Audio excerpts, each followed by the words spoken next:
Bonjour tout le monde, bienvenue pour une nouvelle vidéo et c'est d'un accessoire focus total aujourd'hui pour la PlayStation TV que j'ai acquéri lors des soldes hiver de cette année pour la modique somme de 20 € au lieu de 100 €. 100 € de base pour cette petite machine, on peut dire que c'est peut-être un peu abusé. Cependant, je n'ai jamais testé cette machine et je sais pas qu'est-ce qu'elle peut proposer exactement. Je sais juste que c'est en fait une machine qui permet de jouer à des jeux PS Vita sur sa grosse télé.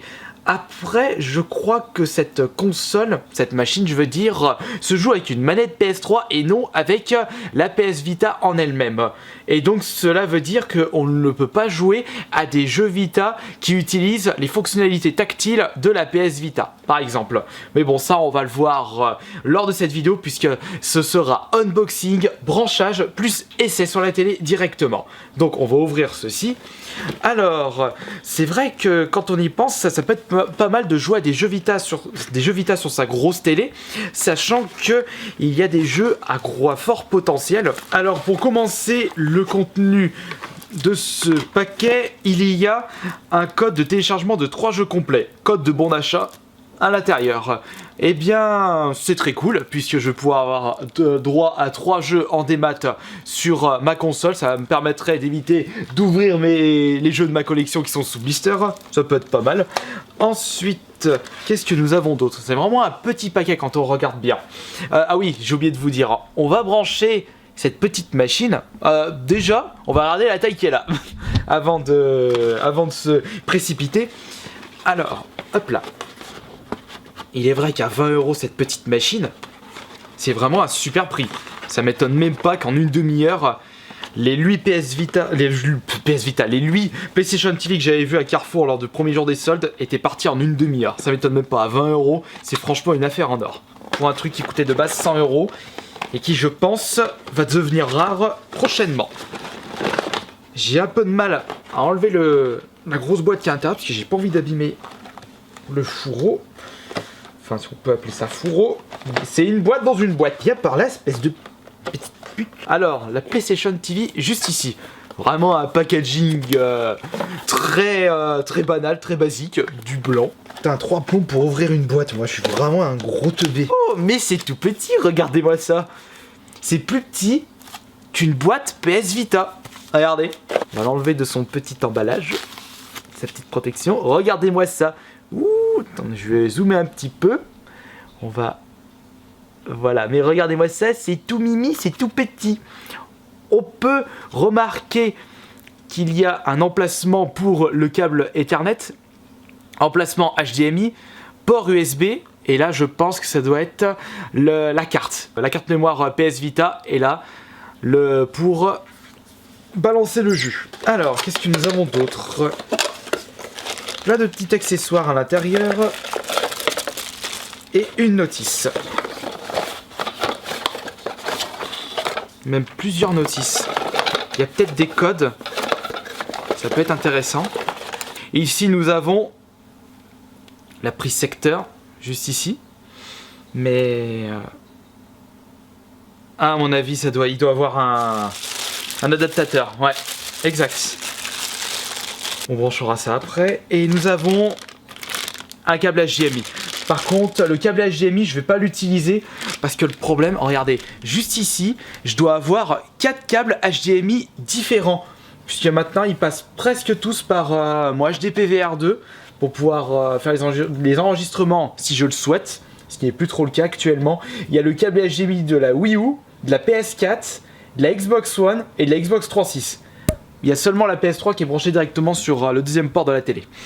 Hop. Et donc on switchera le câble HDMI de la PS4 sur la PS Vita.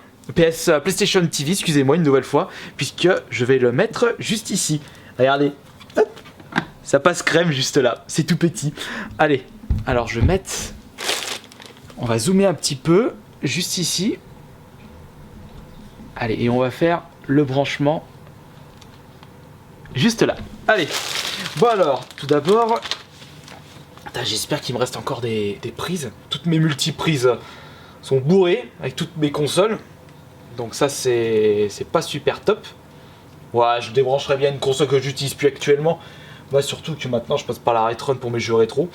Allez, on enlève ça. Au moins l'avantage de la PlayStation TV, ça prend vraiment pas de place. Pour la carte mémoire, je pense que je vais utiliser celle que j'utilise actuellement pour la PS Vita. Comme ça, parce qu'il y a déjà toutes mes mémoires, mes sauvegardes dedans. Par contre ça, là, il va falloir que je passe par derrière. Oh là, derrière la vitrine Sonic, ça va être vraiment chiant. On va voir ça après. Le câble HDMI, bah, je l'utilise pas. Donc on va laisser ça dedans. Voilà, c'est branché. Par contre, je pense que le câble Ethernet, je vais vraiment pas me faire chier. Je vais switcher même le câble Ethernet de la PS4 et le brancher directement sur la PlayStation TV.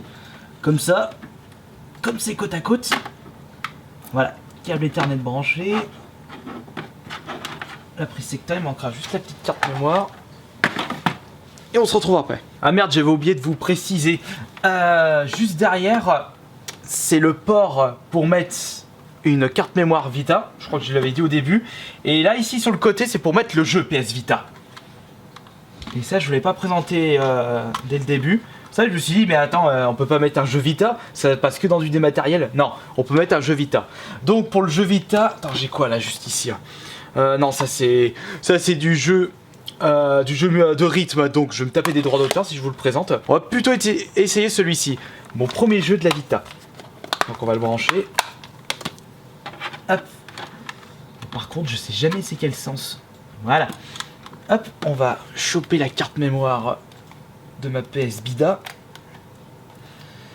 Et je me gourde d'emplacement. Essayer de la mettre dedans. Voilà. Tout est prêt. Je viens de me rendre compte que je me suis trompé de port HDMI. J'ai utilisé celui de la Xbox One, enfin celui qui est déjà branché sur la Xbox One et qui traînait en dessous. J'ai branché celui qui était à la base sur la PS4 et je remarque que la PlayStation TV ne repère pas le HDPVR2. Donc on va brancher la PlayStation TV directement sur la téloche. Et pour cela, j'ai utilisé le câble HDMI qui est branché sur la PS3 et qui est directement sur la télé. C'est vraiment bordélique ce que je viens de dire. Oh, j'y crois pas, mais franchement, le bordel que c'est tout ça. Normalement, ça doit passer. Voilà. Ah, you must restart the system. Bon, déjà, il faudrait trouver comment faire repérer la manette PS3 sur ce petit truc. À mon avis, il doit y avoir un bouton. Ouais, mais le bouton, c'est lequel? Ah, bah d'accord, j'ai compris. Alors, on peut utiliser une manette PS4. C'est cool ça. Hop là. Voilà à quoi sert le port USB sur la PlayStation TV. C'est pour brancher sa manette PS4. Là c'est nickel. Hop. Voilà, c'est bon, ça marche. Alors, tu vous le système. Ouais, ok. J'espère que ça va pas formater ma carte mémoire parce que là j'aurai vraiment les boules. Après avoir marqué mes identifiants, l'éternelle mise à jour. Bon, bah en attendant, on va ranger la PlayStation TV. La boîte, parce que là c'est en bordel par terre. Voilà, la mise à jour c'est faite. Et là on peut remarquer le menu de ma PS Vita. Le jeu qu'on va jouer, bah, c'est celui qu'on a branché, c'est Wipeout. Voilà.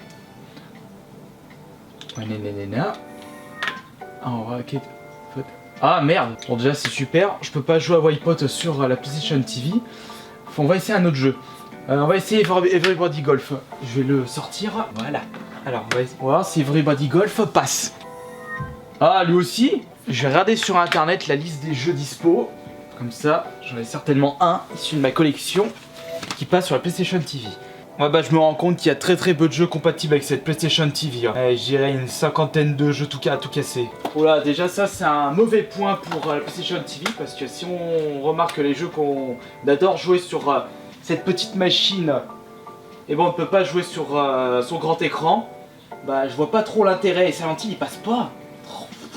Bon, de toute façon pour la merde que c'est pas plus mal. Allez, Rayman Origins par là. Bah après si les jeux que l'on joue sur la PlayStation TV sur grand écran sont des jeux qui sont déjà sortis sur PS3 ou sur console de salon, l'intérêt est encore moindre. Voilà, là on peut remarquer que ce jeu est compatible. Bon, je fais juste un petit niveau pour vous montrer. De toute façon, on peut voir que ça marche nickel. Si je peux donner un petit bilan, un premier bilan vite fait de cette PlayStation TV, eh bien la console en elle-même, si on peut appeler cela une console, plutôt un adaptateur, est très simple d'accès. Donc c'est-à-dire vous avez juste à brancher le câble d'alimentation, vous mettez branchez votre manette PS3 ou PS4 avec le câble USB, un câble HDMI et le câble Ethernet si vous désirez être connecté sur internet pour les mises à jour par exemple, et c'est nickel de ce côté-là. Elle est très facile d'accès. Le gros bémol, c'est le fait que très peu de jeux sont compatibles. Et j'ai l'impression que des jeux exclus PS Vita, il n'y en a pas des masses qui sont compatibles avec cette PlayStation TV. D'où le fait que cet accessoire a bidé en France, et d'où le fait qu'on peut trouver actuellement pour moins de 50 €. J'ai pu le trouver à 20 € en solde, mais comme il n'y en a plus disponible, vous pouvez le trouver facilement pour une quarantaine d'euros sur le bon coin. Mais sinon... l'intérêt porté sur cette PlayStation TV n'est pas si fort que ça par rapport à d'autres accessoires. Comme par exemple si je compare avec la Super Game Boy, bon il y a plusieurs générations en arrière, mais cette PS Vita me fait penser à Super Game Boy, c'est-à-dire un adaptateur qui permet de jouer à des jeux de base pour console portable sur grand écran. Et c'est à peu près le même principe pour cette PlayStation TV, mais l'avantage qu'avait la Super Game Boy, c'est que tous les jeux étaient compatibles, ou peut-être 99,9%. Non, je pense que tous les jeux étaient compatibles avec la Super Game Boy. Arrêtez-moi si je me trompe une nouvelle fois. Enfin voilà, de toute façon pour 20 €, qu'est-ce que j'avais à perdre? Il y aura certainement un petit jeu Vita qui m'intéresserait de jouer sur grand écran. Maintenant, il va falloir le trouver. Merci d'avoir regardé cette petite vidéo focus sur la PlayStation TV. Je vous dis à la prochaine.